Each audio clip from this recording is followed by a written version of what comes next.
আমরা এ ব্যাপারে একেবারেই পরিষ্কার। মৌলভীবাজার সদর থানা যে তদন্ত করবে সেটা আমরা কখনোই এটা মেনে নিব না। কারণ তারা আমাদের ন্যূনতম তদন্তের স্বার্থে যে বাদীর সাক্ষী তাদেরকে পর্যন্ত জিজ্ঞেস করে না। একটা মামলায় এফআইআর তো অনেক বড় বিষয়।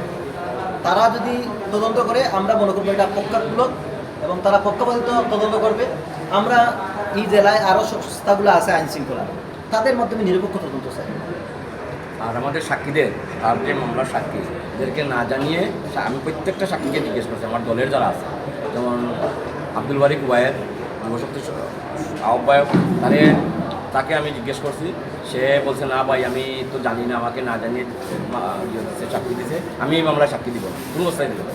হাসনাত গানিম সেও একই, যুবশক্তির সদস্য সচিব, সে একই কথা বলছে যে আমি কোনো মিথ্যা সাক্ষী দিতে পারবো না। এরকম ঘটনায় আমি ছিলাম না, আমি সামনে ছিলাম না, আমি কোনো অবস্থাতেই এই সাক্ষী দিব না। এরপর হচ্ছে ফাহিম ছাত্রশক্তি, সেও আমাকে একই কথা বলছে, ভাই আমি জানি না, আমাকে না জানিয়ে এই মামলার সাক্ষী দেওয়া হয়েছে, আমি কোনো অবস্থাতেই সাক্ষী দিব না, মিথ্যা সাক্ষী দিতে পারবো। এরপরে জাভেদ রহমানকে আমি ফোন দিচ্ছি, সেও বলছে ভাই আমি জানি না, এটা আমাকে না জানিয়ে দেওয়া হয়েছে, আমি এই সাক্ষী দিতে পারবো। তারা লিখিত কোনো জবাব দেয় নাই। একজন মানুষ যদি গল্প করে যে এইভাবে আমার সাথে থানার ওসির সম্পর্ক, এসআইদের সম্পর্ক, বা আমরা দেখিও, কিন্তু কোনো লেনদেন প্রমাণ করতে হলে তো আসলে এটা ভিডিও বা অডিও এগুলো লাগবে। আসলে এটা তো এগুলো নাই, এটাই হলো বড় সমস্যা। আর তখনই আমরা প্রতিবাদ করতাম। এক বছরের মধ্যে 2-1 দিন মিস হতে পারে, আর নয় পুরাটাই দেখবেন। সারা বছর দরকার, 365 দিন দরকার হয় না, 4-5 দিন দরকার থাকতে পারে। 365 দিনের মধ্যে আমার মনে হয় 350 দিন তাকে পাবে, সিসিটিভি ফুটেজ দেখলেই পাবে। অপহরণ করে নিয়ে যায়। ধরেন আমরা 6 জন মানুষ ধরলাম, সাথে ড্রাইভার একজন 7 জন, আবদুল্লাহ আল হুসাইন হলে একজন, আপনার 6 জন 7 জন 8 জন। আপনার কীভাবে একটা সিনজিতে 8 জন মানুষ করতে পারে? এরকম সিনজিকে মৌলভীবাজার বা কোনো জায়গায় পাওয়া যায়? এক দ্বিতীয় বিষয় হলো বলছেন যে ওনার কাছ থেকে 60,000 টাকা দামের একটা মোবাইল নিয়ে যায়। তো এটা মডেল কি, IMEI নাম্বার কি, কোনো কিছুই উল্লেখ করে না। জাস্ট এগুলো মানে অভিযোগ একটা তৈরি করার জন্য বানোয়াট এবং মিথ্যা তথ্য দিয়ে অভিযোগ দায়ের করেছেন। এবং এই বিষয়ে আমাদের জেলার আহ্বায়ক জনাব ফারুক হাসানের কোনো কনসার্ন ছাড়াই বা কোনো অধিকতর তদন্ত ছাড়াই মৌলভীবাজার থানা এই মামলাটি এফআইআর করেছে, যা উদ্দেশ্যপ্রণীত এবং অসৎ উদ্দেশ্যে হাসিল করার জন্য করা হয়। এরপরে আমাদের জেলা আহ্বায়ক উনি বারবার ওসি সাহেবকে কল দিচ্ছেন, যেহেতু একটা ঘটনা করছে, মামলা পর্যায়ে যাচ্ছে। ওনার কথা হলো যে উনিও তদন্তের স্বার্থে সঙ্গে থাকলে ভালো হয়। সাংগঠনিক সিদ্ধান্ত আমার বিরুদ্ধে আসুক বা যার বিরুদ্ধে আসুক, উনি বারবার ওসি সাহেবকে কল দিচ্ছেন, ওসি সাহেব ওনার ফোন রিসিভ করে নেয়। এই বিষয়টা নিয়ে এসপি সাহেবের সাথে কথা বলছি, উনি বলছে, ওনাকে আমি বলছিলাম যে যেহেতু মামলা হয়েছে, এই মামলাটা অন্তকে তদন্ত ছাড়া যাতে এফআইআর না হয়, সঠিক তদন্ত হোক এবং আমি এই তদন্তে আপনাদের সহযোগিতা করি। উনি সেটা করেন,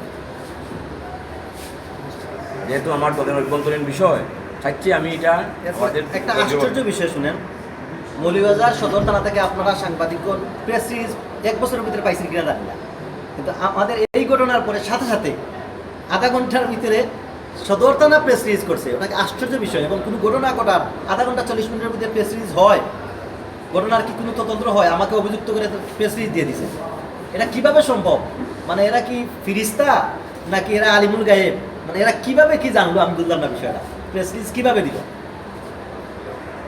আমি আইনি লড়াই করার পর আইনগতভাবে যেই হোক আমার এই মান ক্ষুণ্ণ করছে, আমি তার দিকে আইনগত করেছি। আচ্ছা, আমাদের আরেকটা দাবি আছে যে যেহেতু এই মৌলভীবাজার থানা উদ্দেশ্য পরিণত পাবে এবং সব মানে উদ্দেশ্য পরিণত হয়ে এই মামলাটা এফআইআর করছে, আমরা মনে করতেছি যে ওনাদের মাধ্যমে এই মামলার তদন্ত সঠিকভাবে আগাবে না এবং এটা উদ্দেশ্য পরিণত একটা মানে রিপোর্টার আমরা অন্যান্য সংস্থা বা অন্যান্য সংস্থার মাধ্যমে এটা তদন্তের আহ্বান জানাচ্ছি এবং সঠিক ঘটনা তদন্ত আমার থেকে বেরিয়ে আসুক এবং দোষী সাব্যস্ত হলে অবশ্যই শাস্তি আপনার আপনার মামলার 1 নম্বর সাক্ষী আমাদের কমলগঞ্জের একজন যুগ্ম সদস্য হচ্ছে জুনায়েদ আহমেদ। ওনার মাধ্যমে আমাকে একটা কনফারেন্সে নিয়ে উনি আমাকে জানালো যে উনি লজ্জিত, আমার সাথে কথা বলতে পারছেন না। তো ওনাকে আমি কনফারেন্সে অ্যাড করবো, তাই বললাম যে কনফারেন্সে অ্যাড করবো।